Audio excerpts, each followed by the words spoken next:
Wyoming Territory, July 1877, the wind came hard off the plains that morning, thick with dust and heat. When Quillan Hart spotted the woman dragging a broken wagon axle through the tall grass, her dress torn at the hem and a toddler balanced on her hip. He reined in his gelding, eyes narrowing beneath the brim of his hat. "You planning to drag that to Cheyenne?" The woman barely glanced at him.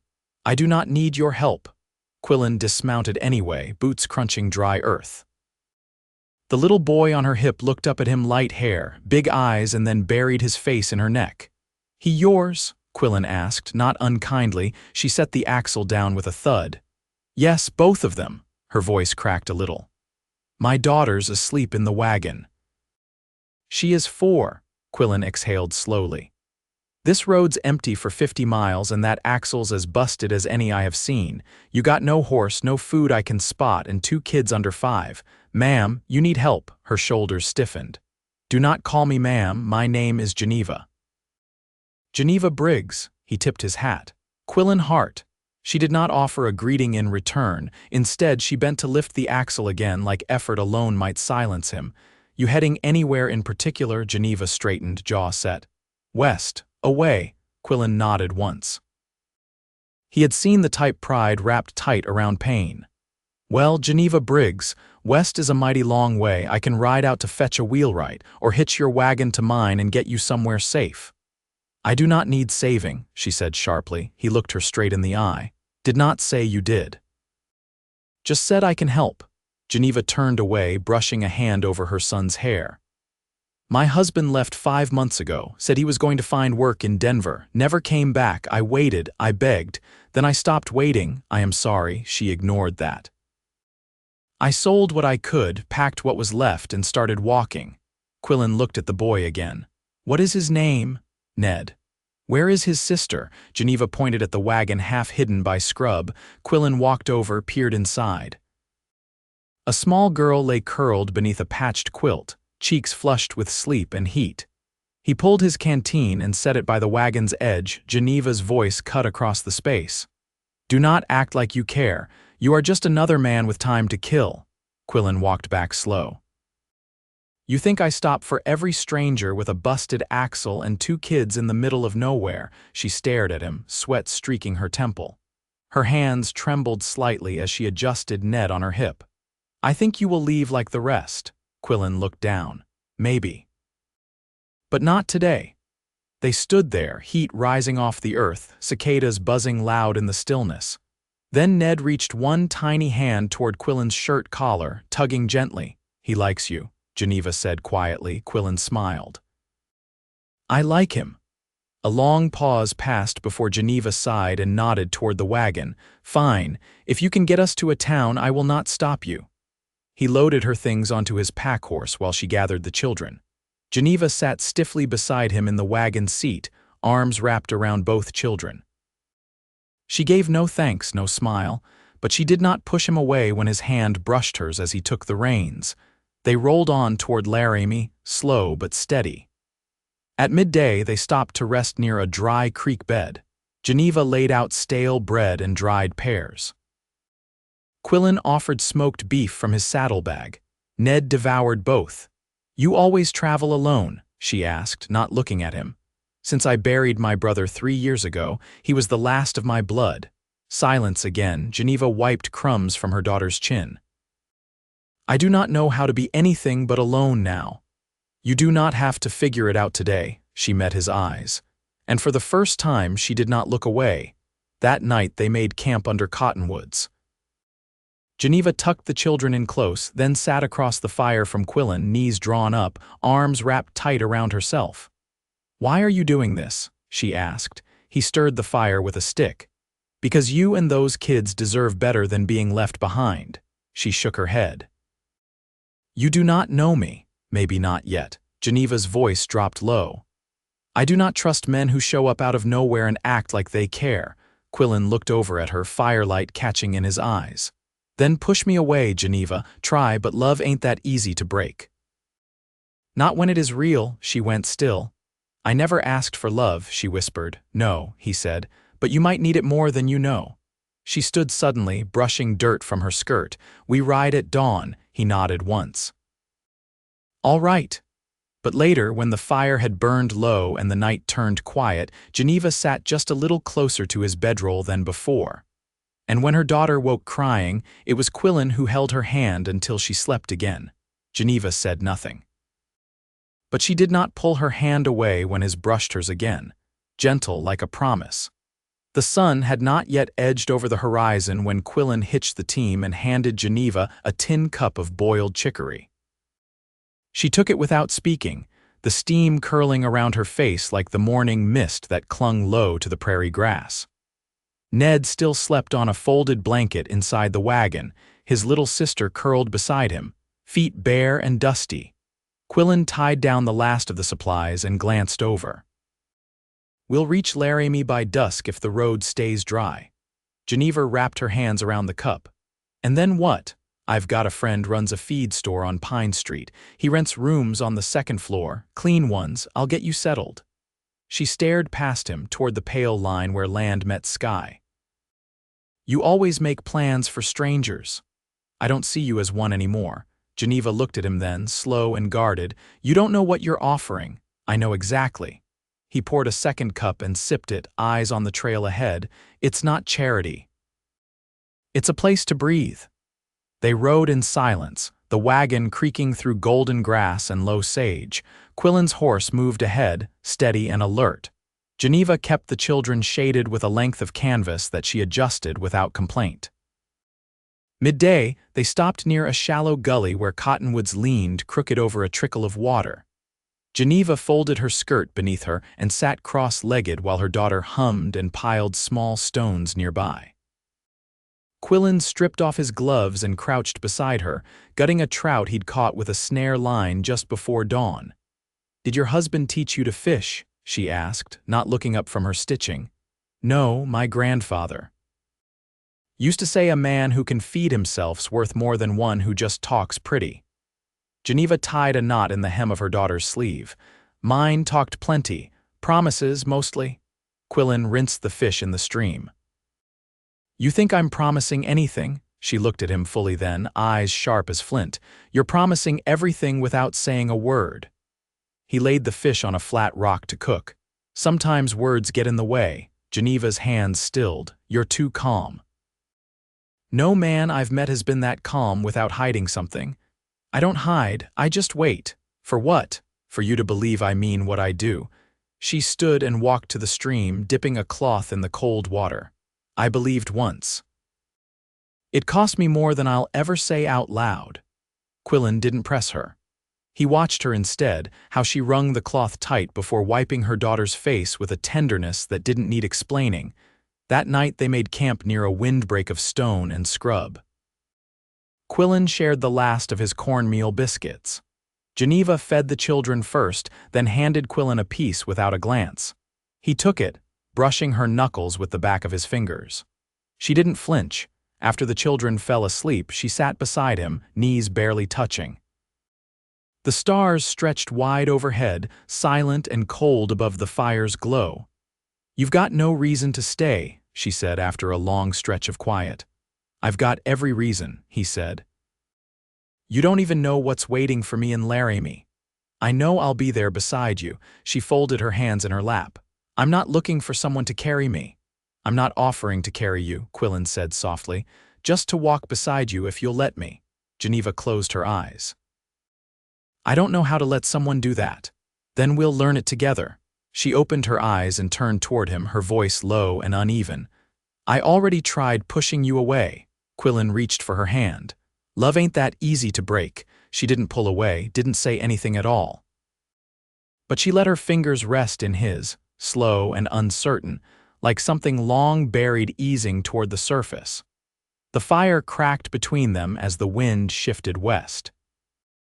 And beside the sleeping wagon, a woman who had walked away from everything leaned just slightly into the man beside her for the first time, not out of need but choice. The road into Laramie flattened into packed dirt, rutted from weeks of freight travel and summer rains. Late lights slanted across the storefronts, catching on window glass and the dusty coats of horses tied out front. Quillan slowed the wagon to a stop near the feed store, where a short man in a canvas apron stepped out, wiping his hands on a grain sack. "Quill," the man called, squinting toward the wagon bed, "you've been gone near a week." "Ran into company," Quillan said, climbing down. "You still letting out rooms?" The man nodded. "Upstairs is empty, stove works, got clean sheets too." Geneva stayed seated until the children stirred. Then she lifted Ned into her arms and called softly to her daughter, who blinked awake and reached for her without complaint. She didn't speak as Quillan carried their bundles up the narrow stair, nor when he waited outside the door until she gave a quiet nod. Inside, the room held a small cot, a larger bed, and a wooden washstand. The window looked west toward the edge of the town, where the land rolled flat again before rising into low foothills. Geneva set the children down gently and began unwrapping their blankets, her movements precise and quiet. "I'll take the room across the hall," Quillan said. She didn't answer, just adjusted her daughter's collar and smoothed her hair. He stepped back and closed the door behind him.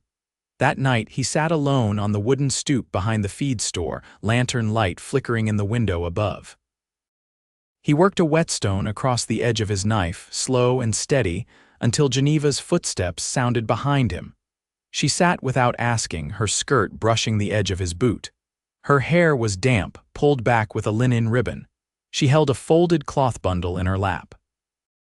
"They're asleep," she said. "You get some food in you?" he asked. She unwrapped the cloth and handed him a thick slice of bread split with a strip of salt pork. "I kept one for you." He took it and nodded. She didn't eat, only folded her hands in her lap and looked out into the dark. "My father was from Kentucky," she said after a moment.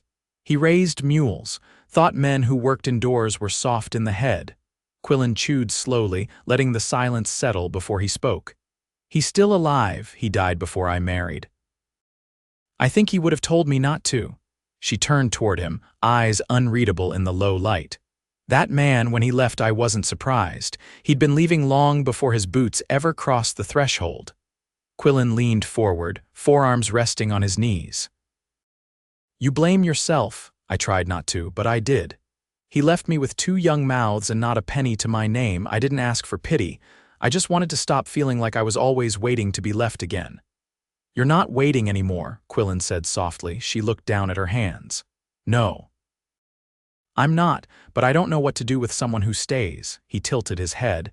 "You don't have to do anything, just let it be what it is." Geneva stood slowly. "Tomorrow I'll find work. I can sew, clean, whatever's needed. You're not alone in this." She hesitated, then looked at him fully. "I don't want to owe you. You don't." His voice was quiet but firm. "This isn't a debt." Her breath caught just slightly, then she nodded once and stepped back inside. The next morning, Geneva rose early. She left the children with a widow who ran a laundry 3 doors down, a woman with 4 grown sons and a kind voice. Geneva walked to the dressmakers on Main Street and returned with a bundle of mending and a promise of ongoing work. By the time she returned, Quillan had hitched the wagon and was repairing a loose board on the bed rail. She watched for a moment before speaking. "You always fix things that aren't yours." He didn't look up. "Only when they're worth keeping." She crossed her arms, the weight of the mending bundle pressing into her chest. "And how do you know what's worth it?" He straightened slowly and met her gaze. "Because I've lost enough to know what isn't." She looked away, but her voice was steady. "I don't know how to be someone's second chance." "You're not," he said. "You're the first thing in a long time that makes sense." Geneva stepped closer, her fingers tightening around the fabric in her arms. "I was sure if I let you in, you'd disappear, like he did." "Like they all do." Quillan didn't move, but his voice dropped lower. "I'm still here." She stood there, eyes searching his face until something in her shoulders eased. She handed him the bundle of cloth and reached for a hammer from the wagon bench. "Then help me finish this rail." "It's been loose since Cheyenne." He took the tool and knelt beside her without a word, their hands moving in rhythm, and when their knuckles brushed again, she didn't flinch. She just looked at him, steady and sure, like maybe for the first time she believed he'd stay. The late summer sun hung low as Geneva stood behind the sewing table in the dressmaker's shop, needle paused mid-stitch.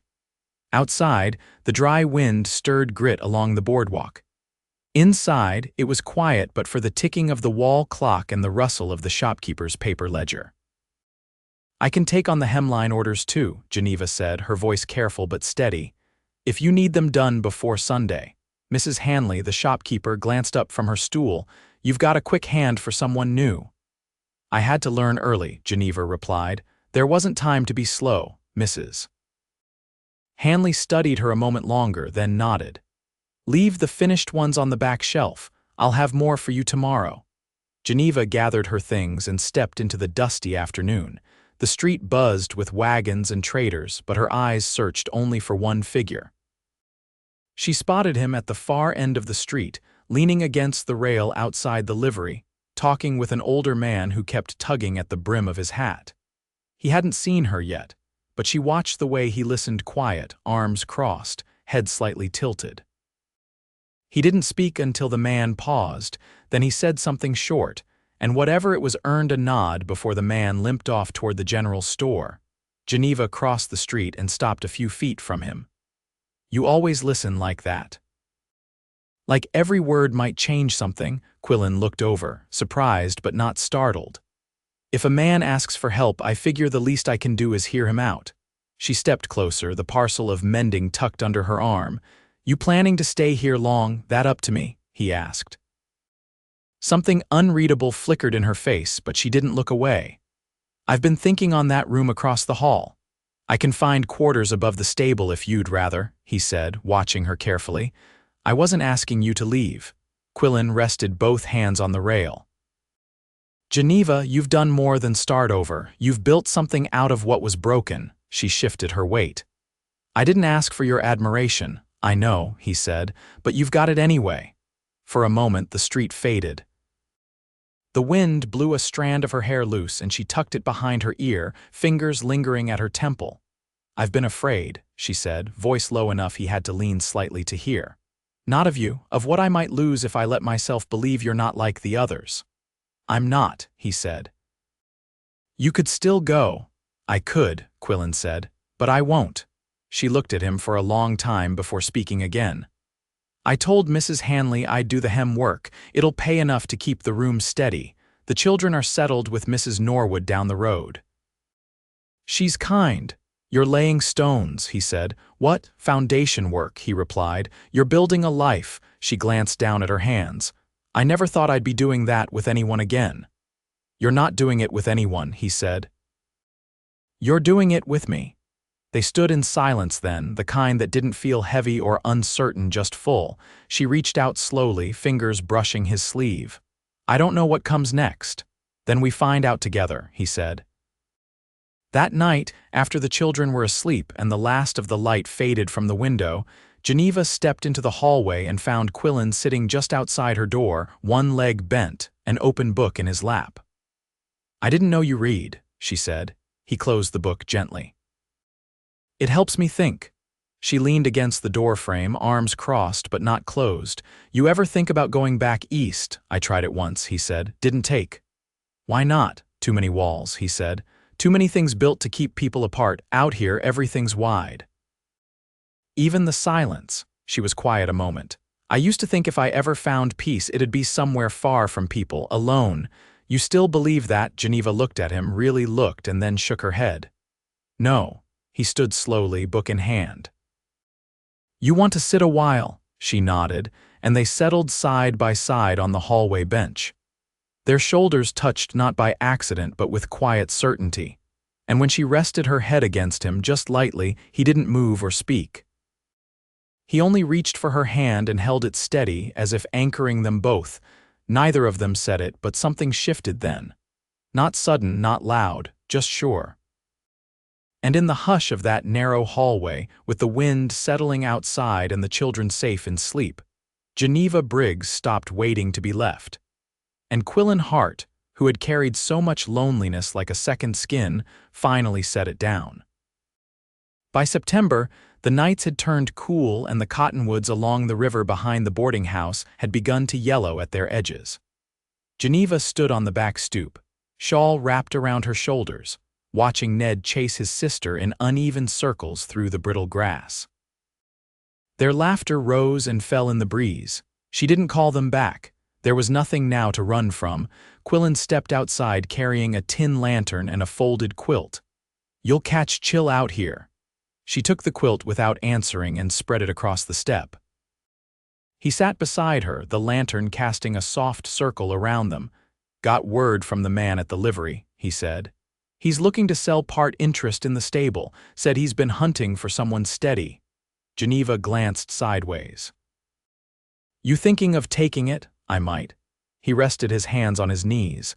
"I've been sleeping with my boots near the door most of my life. Might be time I stopped." She didn't speak right away. The children had collapsed in the grass, sides heaving, faces flushed. Ned was trying to braid a blade of grass between his fingers. "You'd be good at it," she said. He looked over. "You sure? You've got a quiet way with things. Horses, people, doesn't matter." She pulled the shawl tighter. "And you don't take more than your share." "That matters in a place like this." Quillan's voice dropped a little. "I don't want to stay just for the job." "I know," she said. He studied her for a moment. "Then you also know I've been waiting for you to tell me if I belong." Geneva took a slow breath, then reached into her apron pocket and drew out a small wooden button. "My daughter lost this from her dress the day we met you. I found it caught in the wagon spokes last week." He turned it over between his fingers. "Why give it to me? Because you were there when it dropped, and because everything changed after." He looked up, eyes steady on hers. "You want me to stay?" She nodded. "I do." They sat in the hush between words, her shoulder easing into his. Down in the grass, the children had grown quiet, their heads turned toward the stars. Geneva glanced toward them and then back at Quillan. "There's space behind the feed store," she said. "If you take that stable share, you could build a cabin there." "I was thinking that. Might even add a room for sewing if someone were of a mind to use it." She smiled without looking away. "I might be." He reached for her hand, warm despite the chill. "You trust me now?" "I trust us," she said quietly. That winter, the town hushed beneath snow. Geneva moved her sewing into the front room of Quillan's new-built cabin where the light fell clean across the work table. She taught her daughter to thread needles and let Ned sleep curled under the stove bench on cold afternoons. Quillan came home with his sleeves rolled and his voice low, soft with stories of the day: a stubborn colt, a broken yoke mended, a neighbor's mule gone lame and walked back sound. One evening he came in carrying a bundle in brown cloth. He handed it to Geneva without speaking.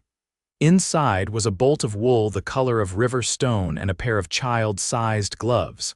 "For the dress you keep putting off," he said, "and for their hands." She touched the fabric like it might vanish. "You didn't have to." "I know," he said. "But I want to." Spring brought new growth along the creek beds. Geneva planted sweet herbs behind the cabin and taught the children to water before the sun climbed too high. Quillan built a bench beside the door, where they sat in the evenings with their sleeves dusted in flour or hay or chalk threads. One night, after the children had gone to bed, Geneva lit a candle and set it on the windowsill. She turned toward Quillan, who was oiling his saddle strap on the floor beside the stove. "I sent for the preacher," she said. He looked up slowly. "For when your hands are free," she said, "and mine are steady." His voice barely rose above the creak of the leather. "You sure?" She crossed the room and knelt beside him. "You've already given me every reason." He set the strap aside and cupped her face with both hands. Her eyes didn't waver. She leaned into the touch like she'd been waiting her whole life to fall and knew she'd land safe. They married when the lilacs bloomed. The preacher read from a worn book in the clearing behind the cabin, where the cottonwoods bent just faintly in the wind. Geneva's daughter carried 2 wildflowers in her hand. Ned stood solemn beside Quillan, holding a carved wooden ring box. The townsfolk came and brought bread and honey and a fiddle that played long into the dusk. That night, after the guests had gone and the children slept beneath a quilt Geneva had pieced through the long winter, Quillan drew her close on the porch bench. "You still afraid?" he asked. She rested her head against his shoulder. Not anymore, not even of happiness, he teased gently. She smiled. Not when it's built slow, not when it's earned. They sat there as the stars turned overhead, her hand in his, the scent of lilacs rising on the breeze. And in that quiet, full as any vow, they knew nothing would be taken from them again. They had chosen each other, and that choice would hold. Always.